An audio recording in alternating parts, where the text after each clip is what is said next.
if they get knocked out by a Leverkusen in the Champions League, and I repeat, it will be consequences. I'm not saying that Vincent Kompany will be fired.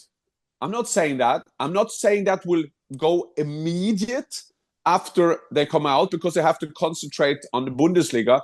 There is a psychological thing that you just feel that they have to, someone got to be thrown to the Lions.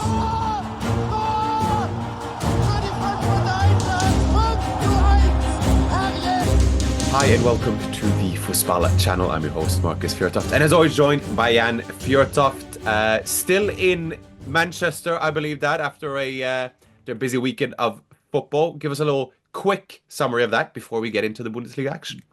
Yes, my plan was to go to Arsenal West Ham, but then sometimes as a Premier League right holder, as Viaplay are, they told me to go to Manchester and have a sit down with Erling Haaland. And Erling Haaland, of course, I know him since more or less since he was a kid. But I'm not like a big fan of these 10 minutes, because I like to improvise. I like to go into the things. I like to, after the game, just go straight into this, as I did yesterday, Sunday, at the City-Liverpool game. But okay, we sat down with Erling, which was good. He talked for the first time about his role as a father. I remember it was a father, and I must admit I was a bit happy or satisfied with when I bridged to the next theme, because I said, listen, your kid will be 9.5 years when your contract is up at Manchester City. So we talked about his extension of the contract, and he was good. And this was on a Saturday. The big question was, of course, will he play the next day? As I did understand that he wouldn't play. But of course, I didn't say anything. That's also a part of the omerta, a part of the trust that you build up over the years. And Sunday, I did for Viaplay Premier Sunday with Jules Breach, with Jaap Stam, with Freddie Ljungberg, Peter Schmeichel, and the team. We did the game, which was also good. The role from me in those games is a bit different, because normally when I do a normal Viaplay show, going back to Norway, I do all the interviews. But here my role is a bit different, because we want as many people as much out on the table after the game, before game as well, to be honest. But it was good. We got Curtis Jones out. We got Arne Slot out, which was good. So we were happy with that job that we did in the catacombs of Etihad Stadium. But I had a good chat with Doku, who had a good game, by the way. And I started, although they lost 2, I started with congratulating him on his performance. And that was a good interview. I liked him. And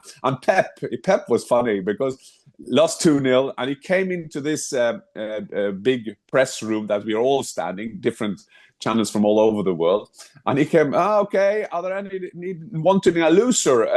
Or do you only want winners? And he came in. So I just took my hand up. I'm ready. I can go straight away. And to be fair to him, his analysis of the game was good. He was positive, but still he knew, and as he did in the press conference, he praised Liverpool for what I've done. And he said, well, we created more against a big Liverpool team that a lot of teams haven't done before. So that was my week, and Marcus. So I know that you were at mine and your home soil, Swindon, and Swindon winning against Chesterfield at County Ground. Yes, so we could dedicate a whole section for that, but not the most prettiest of games. And I think there are obviously a lot of games to get into with the Bundesliga as well, but from one former club to another. Eintracht Frankfurt went away. Oh, you didn't want to talk about Swindon? Okay. I don't know. Hey, we're on the clock. Okay. Daddy, you know. Okay, fair enough, boss. Fair enough, boss. But I would just say it's brilliant to see when you work for BBC and you go back there at County Ground as you were born in Swindon, and I just love that. I enjoy the commentary. I try to channel the inner Derek Ray while we go and do the commentary for Swindon, who are moving up the table, for those with those niche desires of knowledge. We got the Eintracht against Bayern. That's what I was getting to. But 4-0 to Bayern Munich. A statement win as such against a top team. Eintracht it was a rather dominant display from Bayern. We had even a vintage solo Musiala goal as well. We kind of wanted more from him lately as well. But overall, 4-0 to Bayern Munich over Eintracht Frankfurt. A couple of injuries there for Bayern as a setback, but overall, they're looking increasingly likely to secure the Bundesliga title, aren't they? Yeah, first we have to apologize that we're talking about our football weekend, and I nearly went into it now again but I will say that the build-up to this game was that Musiala, of course, extended his contract, apparently getting a wage at the same level as Harry Kane. For a young kid, that is a lot of money, and with a lot of money, with an extension, it follows the pressure. So with the money he's on, and this could sound simple, but the money he's on, they will expect that he is on top level, world-class level every game. And that's been a bit the pressure. I understand that he got a small injury now, as did Joshua Kimmich. Yep. But going into this game, for Bayern this season, I will say is quite simple. In quote, because they are so good in the Bundesliga. They are so steady Eddie in the Bundesliga. And after that 0-0 at Leverkusen, where Leverkusen were the better team, that was more or less the championship, the Bundesliga title. Leverkusen doing their job with their fantastic away form. We'll probably talk more about that later. 28 games now, not losing. But Bayern did the job against Eintracht Frankfurt. But it's all down to Bayern now is to get further in the Champions League. And what's the worst draw they can get then? And I mean the worst draw. That is worse than Atletico Madrid, and I tell you why. Because Atletico Madrid, fantastic team, on fire, so many match winners, energetic coach in Diego Simeone. They could have lost against them as well. But can you imagine if we have the following scenario, that Leverkusen knock Bayern out, Dortmund knock Lille out, which is possible, on the form they found this weekend, and Niko Kovac have more time with the team. Then Dortmund and Leverkusen are in the next round, and Bayern are out. I swear to God, and I should never do that in a podcast, but then there will be consequences at Bayern. So, okay, so just to follow up. Yeah, so if it was against Atletico Madrid, you're saying, okay, it could be fine if they went out with them. Oh, it's a rebuilding process. You're up against a European giant, but the optics of going up against the Leverkusen that you've seemingly defended or you've reclaimed the title from, you're kind of in the safe, but now they've been drawn back into that whole dynamic between who is the power broker. Is that what you're saying? They will never tell us, they will never say, they will never make the impression that draw was bad for them. Because why? They are Bayern.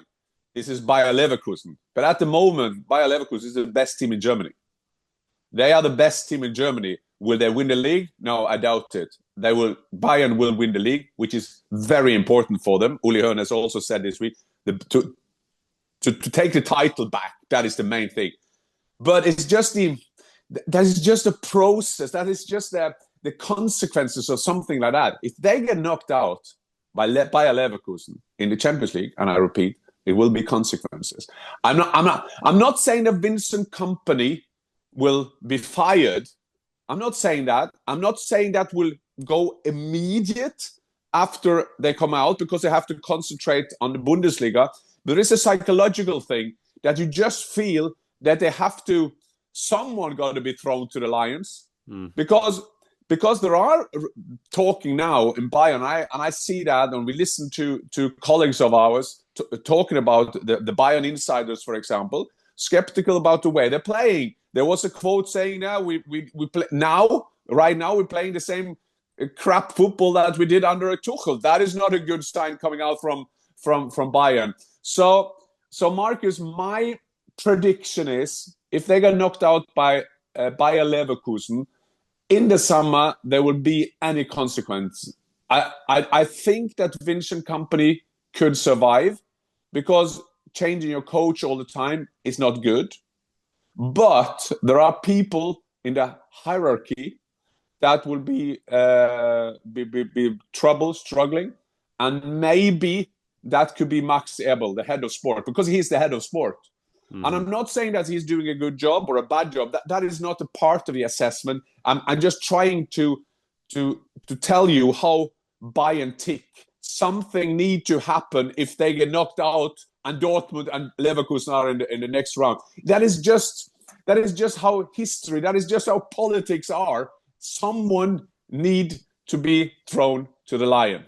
And I would say under normal circumstances, we go back as recent as Nagelsmann getting the sack when they were less optimistic about fighting on all three fronts for a treble, right? So under these circumstances, I would have been a lot more, I guess, a lot more sure in the assessment that if they were to lose to Leverkusen in the last 16 of the Champions League against a local or German contender, then so be it. What is interesting with this phase which Bayern are in is there is a slight sort of more acceptance of like, oh, well, we are in this rebuilding project. We are a bit, that's my impression, that they're a bit more open to the fact that they can't run it at that high of a standard as they have. But you're saying they have to, in some sort, still maintain the profile of a Bayern that going out to the last 16, despite winning the Bundesliga, is not good enough, and therefore you need a scapegoat in a way. Yeah, you need a scapegoat, and you also won't lose your faith. This is, if you've seen the mafia films, you need someone. You have to take someone. And I'm not saying Bayern fans listening to this, and thanks for all your feedback when we do Bayern, because there's a lot of you do support Bayern, which is the biggest club in Germany, makes the most interest of Germany. They know what I'm talking about, because this is not losing face. This is being a process. Bayern could knock out Leverkusen. Of course they can. They can go all the way to the final in Germany, which is in Munich, at their home soil. But I'm just saying that is how Bayern tick. And Bayern is also in a process now. They have to save money. They've been told, the head of sport and his department, Christoph Freund, that if they want to get new players in, they have to have players out. And they're struggling selling players. We heard it the other day that they had a clause Tottenham Hotspurs, because how they told us we should never say Tottenham again, Spurs or Tottenham Hotspur. They have a clause or agreed of 60 million. That is a lot of money. But they have extended the contract of Musiala, big money. They have extended the contract of Alphonso Davies, big money. They are supposed soon to publish, it seems, the extension of Joshua Kimmich. That is big money. So they have to get money in. And if you don't get money in, and if you then they feel that your process is not going after plan, and they get knocked out by Leverkusen in the Champions League, well, you need a scapegoat, as you were saying. I don't think they take company. I think then the scapegoat could be Max Eber. And from Bayern to their main contender, then it is Leverkusen, as they go take on the double header in March, as Bayern seem to go through February rather well, you would say. But Leverkusen with a professional performance away to Holstein Kiel. Patrick Schick, Amin Adli scored there. You mentioned it. Unbeaten away streak, 28 matches. We have Dortmund. We have to give it a little shout out to Guirassy there. 4 goals. Pascal Gross, 4 assists. A much needed display of intent and performance from Dortmund there. Niko Kovac registering his first win at the Signal Iduna Park as well. A statement performance there from Dortmund. Yes, and that was needed, because there has been a lot of discussion in and around Dortmund. The players that I got in haven't worked out, and then they try now with another coach after Şahin got the job after Terzic, of course, taking it to the Champions League final. But the easiest medicine in football is to win football games. Football is our industry is so simple. So now he will have the calmness that he need. Football, you know what, Markus? Whatever level we are playing at, it's all about winning time. All about winning time to concentrate, to train. And Guirassy, wow, respect 4 goals. I mean, you don't see that very often, and there's a reason for that, because it's very difficult to do. And 6-0 against Union Berlin at home, that is a statement win. It is indeed, and what a signing. He's proven out to be top scorer in the Champions League as well. Number 4 in the Bundesliga, Freiburg. Number 5 in the Bundesliga, Mainz. Then RB Leipzig 6th, and then Stuttgart 7th. While for me, it's wide open in terms of that extra Champions League spot. I don't think RB Leipzig have shown enough. Stuttgart, despite a dominant display against Hoffenheim, still only draw. It would be fantastic, and to see someone like a Freiburg and Mainz, and we did mention our belief in sort of a Mainz coming back and being a surprise team of the season, and they sure are. In their carnival shirts, they beat St. Pauli at home. Freiburg with their biggest win of the season, winning 5-0 against Bremen. We have someone like Grifo who's performing at these stable levels over a longer period of time. 2 goals. Doan scoring 2 goals as well. It'd be interesting to see who can reclaim those Champions League spots. And even now with Eintracht losing, they're sort of in the mix as well. So there's a bigger group of teams there competing for those final Champions League spots. Yeah, you have a feeling that one of the Champions League places will be taken up by either Freiburg, Mainz, and Eintracht Frankfurt. That is a big surprise, because that is the Dortmund season. They won't have enough, I think, to go all the way. And big compliment to these clubs. Of course, I'm praying and hoping for my Eintracht that they could do that. I think that one of the big games of this round was Leipzig. I mean, that was a terrible display. I'm talking about scapegoats, talking about doing something that need to be changed. And for RB Leipzig to be in the Champions League position, that is a must. And my friend Rosa, that I rate him highly, but football is easier at that point as well. You have to get into that place, and you can't have the likes of Freiburg, Mainz, and Eintracht Frankfurt being ahead of Leipzig. So Marco Rose knows that. Marco Rose knows that he has to get into the Champions League, or he has trouble. He was lucky to get a draw this round. So that was a terrible display. But in all respect to those clubs, they're working very hard. They're doing a great job. And as they've been down for a couple of 3 games, they come back. And I think that is a significant of the values of the hard work that is done at these clubs. Yeah, fair play to Julian Schuster, took over from Christian Streich as well, and his first managerial job there. In terms of the rest of the games, Gladbach suffered a setback following their early sending off. They lost to Augsburg 3-0. Claude Maurice's first Bundesliga hat-trick gave Augsburg the 3-0 win. Wolfsburg, Bochum 1-1. Bochum, I think, looked better under Hecking. We've discussed this as well in terms of the form curve, if you may, while Heidenheim more of a downward spiral, but it was a significant result for them getting that draw. They're both on 15 points, and then we said Hoffenheim, Stuttgart 1-1, and unless I've forgotten any games, I think we've gotten through all of them as well. Round 23 concluded there. Still plenty to play for at the bottom, still plenty to play for in the top for the European spots, of course, but there are those remaining double head fixtures between Bayern and Leverkusen that we as German football fans, we are looking forward to a lot. And as part of this, we will also soon be out with a little Red Bull special talking about a certain new arrival's contribution so far, and what does that look like for the team, for the infrastructure, and the direction ahead. I'll keep it as cryptic as that. But for now, Dad, I'll leave you to go back on the plane, back to Norway, and then we will chat soon.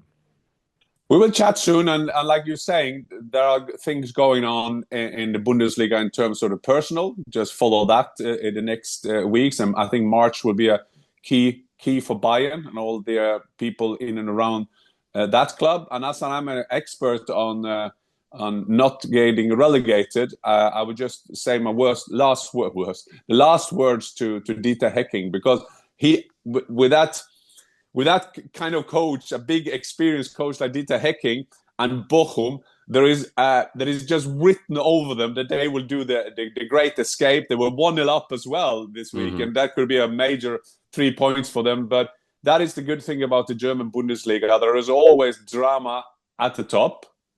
at least the last couple of years, or last couple of 3 years, with Bayern. Remember winning that game, and at the bottom, always something happening. And it seems that Bochum could be the great escaper this season.